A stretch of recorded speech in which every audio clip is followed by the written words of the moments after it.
یہ ایک نوجوان جین قوم کی کہانی ہے۔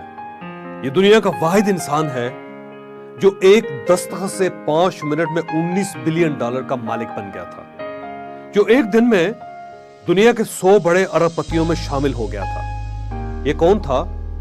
میں اس طرف آؤں گا، لیکن آپ پہلے اس ایک دستخط کا مقام ملاحظہ کیجئے۔ فیس بک نے 2014 میں جین قوم سے واٹس ایپ خریدنے کا معاہدہ کیا تھا۔ دستخط کا وقت آیا تو اس نے ایک عجیب شرط لگا دی۔ اس کا کہنا تھا وہ معاہدے پر شہر کی فلائی عمارت میں بیٹھ کر دستخط کرے گا۔ فیس بک نے انکار کر دیا، لیکن وہ اپنی ضد سے 1 انچ پیچھے ہٹنے کے لیے تیار نہ ہوا۔ یہ اس کی پہلی اور آخری خواہش تھی۔ سودا بڑا تھا، فیس بک یہ موقع ضائع نہیں کرنا چاہتی تھی، لہٰذا یہ لوگ اس کی ضد کے سامنے پسپا ہو گئے۔ یہ سنیپ میں کاغذات لے کر آئے۔ وہ سنیپ کے ویٹنگ روم کی آخری کرسی پر سر جھکا کر بیٹھا تھا۔ فیس بک کے لوگ اس کے قریب پہنچے اور آہستہ آواز میں کہا، مسٹر جین، وی آر ہیئر۔ اس نے ٹیشو پیپر کے ساتھ آنسو صاف کیے، پین نکالا اور ہاتھ آگے بڑھا دیا۔ معاہدے کے کاغذات اس کے حوالے کر دیے گئے۔ اس نے ایک دستخط کیا اور وہ ایک دستخط کے بعد $19 بلین کا مالک بن گیا۔ وہ 38 سال کی عمر میں دنیا کے بڑے بلینرز میں شامل ہو گیا۔ ہم یہ آپ کو کہانی مزید بھی سنائیں گے، لیکن آپ نے اگر ابھی تک ہمارا چینل سبسکرائب نہیں کیا تو آپ کی سکرین پر اس وقت یہ سرخ نشان آ رہا ہے، آپ اسے ٹچ کر دیجئے۔ آپ گھنٹی کے اس نشان کو بھی انگلی سے دبا دیجئے۔ ہمارا چینل آپ کو روز زندگی اور کامیابی کا کوئی نہ کوئی نیا نسخہ ضرور بتائے گا۔ میں واپس جین قوم کی کہانی کی طرف آتا ہوں۔ جین قوم یوکرین کے ایک غریب یہودی خاندان میں پیدا ہوا۔ خاندان غربت میں زندگی گزار رہا تھا۔ گھر میں بجلی تھی، گیس تھی اور نہ ہی پانی تھا۔ گرمیاں خیریت سے گزر جاتی تھی، لیکن یہ لوگ سردیوں میں ہمسائے کے فارم ہاؤس میں بھیڑوں کے ساتھ لپٹ کر سونے پر مجبور ہو جاتے تھے۔ یعنی آپ غربت کی انتہا ملاحظہ کیجئے۔ ان لوگوں کے پاس سردیوں میں کمبل تک نہیں ہوتا تھا، لہٰذا یہ سردی سے بچنے کے لیے ہمسائے کے فارم ہاؤس میں جاتے تھے، بھیڑوں کے ساتھ لپٹ کر ان کے ساتھ بیٹھ کر سو جاتے تھے۔ پھر اس غربت میں ظلم بھی شامل ہو گیا۔ یوکرین میں 1992 میں یہودیوں پر ظلم شروع ہو گیا۔ والدہ نے نقل مکانی کا فیصلہ کیا، لیکن والد نے وطن چھوڑنے سے انکار کر دیا۔ ماں نے بیٹے کا ہاتھ تھاما، اٹیچی کیس میں بیٹی کی کتابیں بھری اور یہ دونوں امریکہ آ گئے۔ کیلیفورنیا ان کا نیا دیس تھا۔ امریکہ میں ان کے پاس مکان تھا، روزگار تھا اور نہ ہی کھانے پینے کا سامان تھا۔ یہ دونوں ماں بیٹا مکمل طور پر خرائط کے سہارے پل رہے تھے۔ امریکہ میں فوڈ سٹیمپ کے نام سے ایک فلاحی سلسلہ چل رہا ہے۔ حکومت انتہائی غریب لوگوں کو کھانے پینے کی اشیاء خریدنے کے لیے فوڈ سٹیمپس دیتی ہے۔ یہ سٹیمپس امریکی خیرات ہوتی ہے۔ یہ لوگ اتنے غریب تھے کہ یہ زندگی بچانے کے لیے خیرات لینے پر مجبور تھے۔ اس غربت میں جین قوم کے پاس پڑھائی کے علاوہ کوئی آپشن نہیں تھا۔ یہ پڑھنے لگا۔ وقت گزرنے کے ساتھ ساتھ پڑھائی مہنگی ہوتی چلی گئی۔ فوڈ سٹیمپس میں گزارا مشکل ہو گیا، لہٰذا جین قوم نے پارٹ ٹائم ایک گروسری شاپ میں سویپر کا کام شروع کر دیا۔ وہ سٹور کے فرش سے لے کر باتھ روم اور باتھ روم سے لے کر دروازے کھڑکیاں تک صاف کرتا تھا۔ وہ برسوں یہ ذمہ داری نبھاتا رہا۔ وہ 18 سال کی عمر میں کمپیوٹر پروگرامنگ کے خط میں مبتلا ہو گیا۔ یہ شوق اسے یونیورسٹی میں لے گیا۔ تعلیم کے بعد وہ یاہو میں بھرتی ہو گیا اور اس نے 9 سال یاہو میں کام کیا۔ 2004 میں فیس بک آئی اور یہ آہستہ آہستہ مقبول ہوتی چلی گئی۔ یہ 2007 میں دنیا کی سب سے بڑی کمپنی بن گئی۔ جین قوم نے فیس بک میں اپلائی کیا، لیکن فیس بک کو اس میں کوئی پوٹینشل نظر نہ آیا۔ اسے نوکری سے انکار ہو گیا۔ یہ مزید 2 سال یاہو میں کام کرتا رہا۔ آپ اس کی غربت کا اندازہ کیجئے۔ یہ آئی فون خریدنا چاہتا تھا۔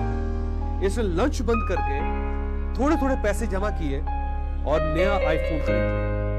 یہ آئی فون آگے چل کر اس کے لیے سونے کی کان ثابت ہوا۔ جین قوم نے فون استعمال کرتے کرتے سوچا، میں کوئی ایسی اپلیکیشن کیوں نہ بناؤں جو فون کا متبادل بھی ہو، جس کے ذریعے SMS بھی کیا جا سکے، تصویریں بھی بھیجی جا سکے، ڈاکومنٹس بھی روانہ کیے جا سکے اور جسے ہیک بھی نہ کیا جا سکے۔ یہ ایک انوکھا آئیڈیا تھا۔ اسے یہ آئیڈیا اپنے ایک دوست برائن ایکٹون کے ساتھ شیئر کیا۔ اسے بھی یہ آئیڈیا پسند آیا اور یہ دونوں اس آئیڈیا پر لگ گئے۔ یہ کام کرتے رہے